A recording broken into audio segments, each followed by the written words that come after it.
because I haven't researched that one as much as I have some other things. But when we look at like education funding, Dee Dee's correct on that. When education is funded primarily through property tax, that's how all public schools have their primary funding. Primarily, property is built through wealth. Like you tend to have more property the more wealth you have. And black people's median wealth is about $9,000, while white families' median wealth is about $171,000. And when you want, if you can like look at where that comes from, but that's just like, it's a long history lesson on why like the median wealth in black families is lower than the median wealth in white families.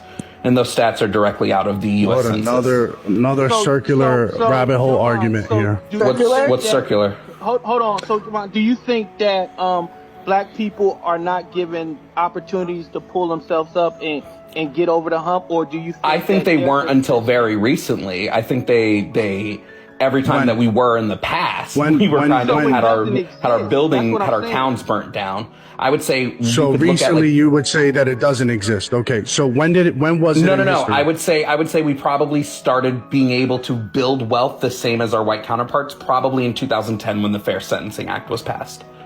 But prior to that, I wouldn't say we had the ability to build wealth on that. So prior to that, you don't see any evidence of evenly distributed wealth. No, because the wealth isn't distributed evenly. You can look at that just in the U.S. Census calculates the wealth per household, and black wealth per household is the lowest. Anything else? Depends on what next point you want to. What else is systemically racist about this country, Javon? Well, the justice system for sure. Dee Dee, I don't give a fuck. I've heard these arguments before. What else, Javon? I'm not conceding to shit, Dee Dee. Fuck that. It's Javon's turn, Dee Dee. Javon, next. What else? What else you got, Javon? But you're conceding to his point just now, right? Dee Dee, it's Javon's turn. But you just wait. No, I'm talking to Macho right now. Macho is conceding to. But I'm talking. I know you love me, Dee Dee. Javon, what's next? Well, can I just? I'm married, Dee Dee, by the way, so leave me alone. Thank you. Can I just ask you guys if it has nothing to do with like a systemic racism, like a system that's systemically racist?